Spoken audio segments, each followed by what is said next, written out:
देखिए, यहाँ बहुत अच्छी चीज़ आपको है दिव्य दर्पण, ये आपको दिव्य दर्पण है जून P4 का 2023 का। देखिए क्या कि परीक्षा इसलिए नहीं ली जाती कि आप उसमें से कितने अंक प्राप्त करते हैं, बल्कि इसलिए ली जाती है कि आप उस मुमकिन कार्य को करने में कितने सक्षम हैं या फिर आपकी काबिलियत क्या है। देखिए यहाँ पर प्रारंभिक परीक्षा सिविल सेवा परीक्षा प्रारंभिक परीक्षा सिविल सेवा परीक्षा चयन प्रक्रिया का प्रथम पड़ाव है, जहाँ वस्तुनिष्ठ प्रकृति के समान अध्ययन के 2 प्रश्न पत्र होते हैं। पहला देखिए समान अध्ययन प्रश्न पत्र और पत्र 1 पेपर 1 जिसको कहा, दूसरा करें समान अध्ययन पेपर 2 जिसको सीसेट भी कहा जाता है। तो समान अध्ययन प्रश्न पत्र 2 को ही सीसेट भी कहते हैं। देखिए समान अध्ययन पेपर 1, देखिए यहाँ पे जो कहा गया कि समान अध्ययन का पाठ्यक्रम, देखिए एक यहाँ पर जो थोड़ा सा देखते हैं हम इस चीज़ को समझने का प्रयास करते हैं। समान सामान्य अध्ययन का पाठ्यक्रम व्यापक होने के कारण इसकी तैयारी से पूर्व सुनियोजित रणनीति बनाना आवश्यक है, ताकि समयबद्ध तरीके से प्रत्येक विषय को निपटाया जा सके। देखिए अब इसके बाद देखिए प्रायः कितना पढ़ना है सभी जानते हैं, किंतु कैसे और क्या पढ़ना है यही विद्यार्थी चूक कर बैठते हैं। विद्यार्थी प्रत्येक विषय की एक मानक पाठ्यपुस्तक से अपनी तैयारी प्रारंभ करे और साथ ही साथ संघ लोक सेवा आयोग एवं राज्य लोक सेवा आयोग द्वारा विगत वर्षों में उस विषय से संबंधित प्रश्नों का अवलोकन करते चले, ताकि आप सुनिश्चित कर सकें कि आपकी तैयारी सही दिशा में चल रही है। और इस विषय में महत्वपूर्ण अंग कौन से हैं जो कई बार पूछे जा चुके हैं। सामान्य अध्ययन 2 या सीसेट के अंतर्गत सामान्य हिंदी, सामान्य अंग्रेजी, प्रारंभिक गणित, सामान्य मानसिक योग्यता, तार्किक और विश्लेषणात्मक क्षमता। उसके बाद देखिए अव्यक्तित्व कौशल से संबंधित प्रश्न पूछे जाते हैं। इस प्रश्न पत्र में निरंतर अभ्यास से कमियों को दूर कर अच्छे अंक प्राप्त किए जा सकते हैं। सीसेट के प्रश्न पत्र से आप बिल्कुल भी ना घबराएं, बस अपनी कमियों को पहचान कर उन पर नियमित अभ्यास करें। प्रश्न पत्र हल करते समय उन प्रश्नों को पहले हल करें जिन पर कम समय लग रहा था, तथा समान गलतियां करने से बचें ताकि आप अधिकतम अंक प्राप्त कर सकें। मुख्य परीक्षा देखिए क्या रितेश कुमार सिंह की बात करनी, सिविल सेवा मुख्य परीक्षा सर्वाधिक महत्वपूर्ण है, क्योंकि इसके अंक अभ्यर्थी के चयन और रैंक में बहुत महत्वपूर्ण होते हैं। इसके लिए प्रश्नों को लिख कर लगातार अभ्यास करना चाहिए। कम पुस्तकों का अध्ययन किंतु सारगर्भित अध्ययन होना चाहिए। उत्तर प्रस्तुतिकरण के समय अभ्यर्थियों को तुलनात्मक रूप से लिखना चाहिए। साथ ही जहां तक संभव हो मैप एवं डाटा का प्रस्तुतिकरण अवश्य करना चाहिए। इससे आपकी कॉपी अन्य से अलग दिखती है और उच्च अंक प्राप्त करने में सहायक भी होती है। देखिए अब यहाँ पर एक खास बात देखते हैं। देखिए सिविल सम्मुख परीक्षा का प्रश्न है कि मुख्य परीक्षा का प्रश्न है, स्मार्ट कृषि का दोहन संभवतः भारत में कृषि उत्पादन के निर्णायक साबित हो सकता है, विश्लेषण कीजिए। देखिए स्मार्ट कृषि एक प्रबंधन स्मार्ट यहाँ पर जो कहा गया, देखिए क्या यहाँ पर जो आपको है स्मार्ट कृषि एक प्रबंधन, देखिए स्मार्ट कृषि एक प्रबंधन, एक मिनट, स्मार्ट कृषि एक प्रबंधन अवधारणा है जो कृषि उद्योग को उन्नत तकनीक का लाभ उठाने के लिए ढांचे प्रदान करने पर केंद्रित है, जो आधुनिक सूचना एवं संचार प्रौद्योगिकी ICTs जैसे वस्तु अंतर, IoT, internet of things, sensor, कृत्रिम बुद्धिमत्ता, AI, ड्रोन GPS आदि के प्रयोग द्वारा खेती का प्रबंधन करने को संदर्भित करती है। इसका उद्देश्य आवश्यक मानव श्रम को स्तंभ बढ़ाने हेतु उत्पादों की मात्रा एवं गुणवत्ता में वृद्धि करना है। भारत में किसान संसाधनों की कमी का सामना करने के अतिरिक्त आधुनिक कृषि तकनीकों के प्रति जागरूक भी नहीं है। अग्रलिखित कारणों से स्मार्ट कृषि भारत में कृषि उत्पादकता बढ़ाने में वरदान साबित हो सकती है। देखिए यहाँ पे एक यही आपको पैराग्राफ आपको बनाना है, ये सवाल और थी मतलब एग्जाम में भी, कि स्मार्ट कृषि का लाभ। देखिए यहाँ पर जो कहा गया है, जलवायु परिवर्तन से निपटना पहला, मृदा अध्ययन दूसरा, परिशुद्ध कृषि तीसरा, रोग की पहचान एवं निदान चौथा, उर्वरक का स्तमीकरण चौथा। उसके बाद आपके यहाँ पर देखिए पाँचवा होगा फसलों की जड़ आवश्यकता का अनुमान, और छठा कृषि ड्रोन। पहला देखिए आपको मृदा का अध्ययन, देखिए ये आपको 5 कुल लाभ हुआ, इसके 5 आपको लाभ यहाँ पर हुआ। इसका देखिए मृदा का अध्ययन, देखिए सेंटर मृदा के आंकड़ों को एकत्रित करते हैं जिनका विश्लेषण परिशुद्ध कृषि में सहायता करने के अतिरिक्त कृषकों के लिए कार्यवाही योग्य जानकारी प्रदान करना।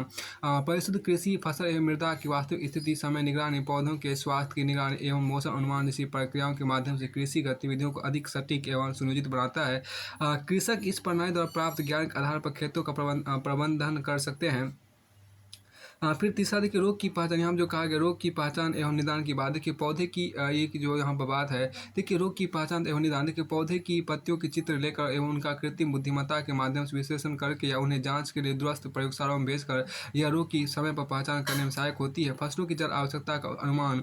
देखिए सूचना एवं संचार प्रौद्योगिकी किसानों को उनकी फसलों के वास्तविक समय आवश्यक जल की मात्रा का निर्णय लेने में सहायक होती है। उर्वरक स्टिकरण की बात है कि इससे किसानों की यह सहायता मिलती है कि कौन से रसायनों के प्रयोग करने चाहिए, कौन से रसायनों के प्रयोग करने चाहिए एवं फसल के अनुरूप उनकी उचित मात्रा क्या हो। चौथा छठा देखिए कृषि क्षेत्र की बात करते हैं। ड्रोन उड़ते वक्त देखिए यहाँ पर क्या कि छठा यहाँ पर का कृषि क्षेत्र। देखिए यहाँ पर ड्रोन उड़ते वक्त बहु स्पेक्ट्रमी तापीय एवं दृश्य चित्र करते हैं, जिससे संग्रहित डेटा किसानों को निम्नलिखित जानकारी उपलब्ध कराते हैं। पहला देखिए वृक्ष आच्छादन मैपिंग। दूसरा देखिए खोज या देखभाल रिपोर्ट। तीसरा देखिए खेतों के जलाशयों की मीट मैपिंग। गेहूं नाइट्रोजन की मात्रा, खरपतवार दबाव मैपिंग इत्यादि। अब आगे यहाँ पर कह सकते हैं कि जलवायु परिवर्तन से निपटने की बात यहाँ पर की गई। जलवायु परिवर्तन से निपटने की बात यहाँ पर देखिए क्या है। जलवायु परिवर्तन के कारण वर्ष 2050 तक आपको कृषि उत्पादन दर से 20% कमी आने का अनुमान लगाया गया है। इंटरनेट ऑफ थिंग्स IoT के आधारित समाधान परिशुद्ध कृषि एवं कृषि अपशिष्ट में कमी के माध्यम से कमी के माध्यम से आपको ग्रीन हाउस गैस GHG को कम करने में सहायता कर सकते हैं, अब आगे देखिए यहाँ पर अगला क्वेश्चन सिविल सेवा प्रारंभिक परीक्षा 2018 का प्रश्न है। भारतीय कृषि में भारतीय कृषि आपको पारिस्थितियों के संदर्भ में संरक्षण कृषि की संकल्पना का महत्व बढ़ जाता है। निम्नलिखित में से कौन से संरक्षण कृषि के अंतर्गत आते हैं। इसमें देखिए जो खास देखिए एक धान्य कृषि पद्धतियों का परिहार, न्यूनतम जोत को अपनाना, बागानी फसलों की खेती का परिहार, मृदा धातु को ढकने के लिए फसल अपशिष्ट का उपयोग, स्थानिक एवं कालिक फसल अनुक्रमण, फसल आवर्तनों को अपनाना। अब यहाँ देखिए जो खास बात इसमें देखिए नीचे दिए कूट का प्रयोग कर सही उत्तर चुनिए। इसमें जो कहा गया उत्तर सी होगा, अर्थात 2, 4 और 5 कथन सही, मतलब न्यूनतम जोत को अपनाना सही होगा। उसके बाद देखिए 4 मृदा धातु को ढकने के लिए फसल अपशिष्ट का उपयोग, ये भी सही होगा। उसके बाद 5 देखिए स्थानिक एवं कालिक फसल अनुक्रमण या फसल आवर्तनों को अपनाना, ये भी आपको सही होगा। इसका स्पष्टीकरण हम देखिए क्या संरक्षण। देखिए संरक्षण या सुरक्षित कृषि पद्धति के अंतर्गत संसाधन संरक्षण तकनीक की सहायता से टिकाऊ उत्पादन स्तर के साथ साथ पर्यावरण संरक्षण को ध्यान रखते हुए फसल का उत्पादन किया जाता है। संरक्षण कृषि में जमीन को या तो बिल्कुल भी नहीं जोता जाता, जुताई सहित कृषि या फिर कम से कम जुताई होती है, जिससे फसल अवशेष मृदा की सतह पर बने रहते हैं। इससे मृदा क्षरण बहुत कम हो जाता है। सामान्यतः 30% तक फसल अवशेषों द्वारा मृदा का ढका रहना आवश्यक है।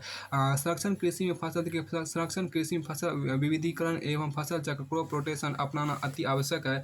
फसल विविधीकरण मिट्टी की उर्वरता को बनाए रखता है।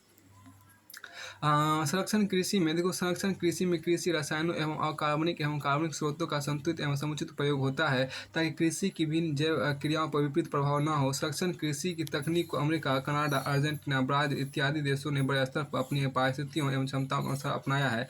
संरक्षण कृषि विश्व में कुल कृषि योग्य भूमि का लगभग 8.5% क्षेत्रफल में होती है।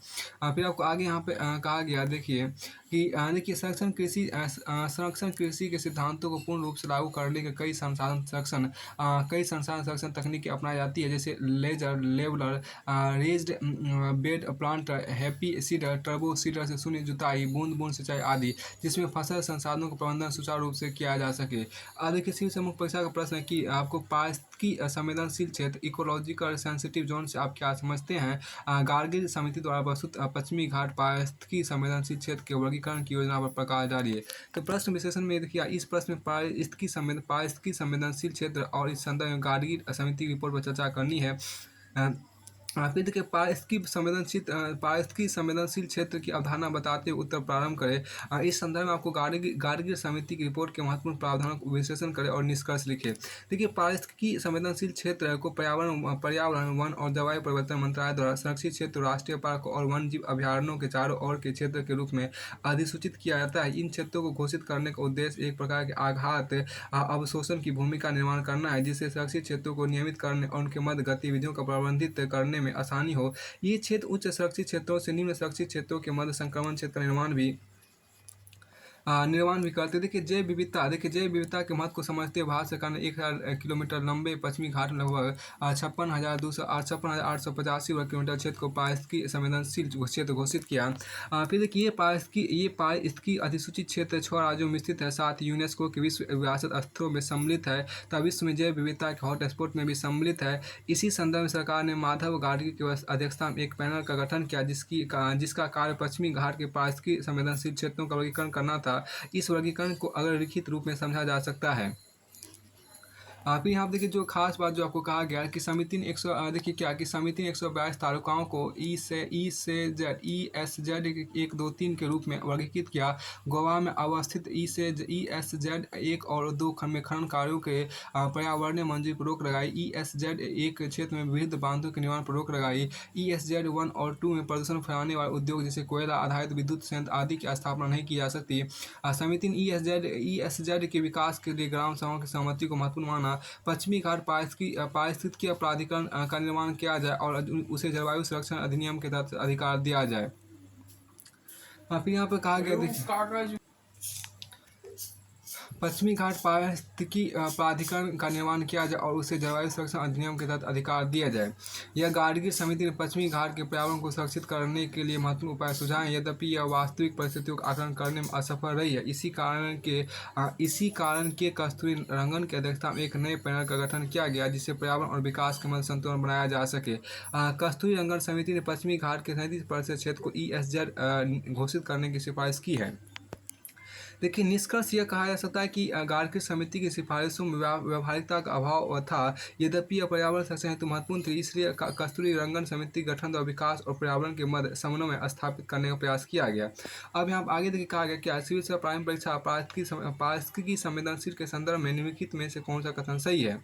इसमें यह कहा गया कि देखिए पारिस्थितिकी पहला जो यहाँ पर आपको कहा गया कि पारिस्थितिकी संवेदनशील क्षेत्र वे क्षेत्र हैं जो वन्यजीव संरक्षण अधिनियम 1972 के तहत घोषित किए गए। दूसरा देखिए आपको पारिस्थितिकी संवेदनशील क्षेत्र की घोषणा का उद्देश्य उन क्षेत्रों में कृषि छोड़कर सभी प्रकार की मानवीय गतिविधियों पर रोक लगाना है।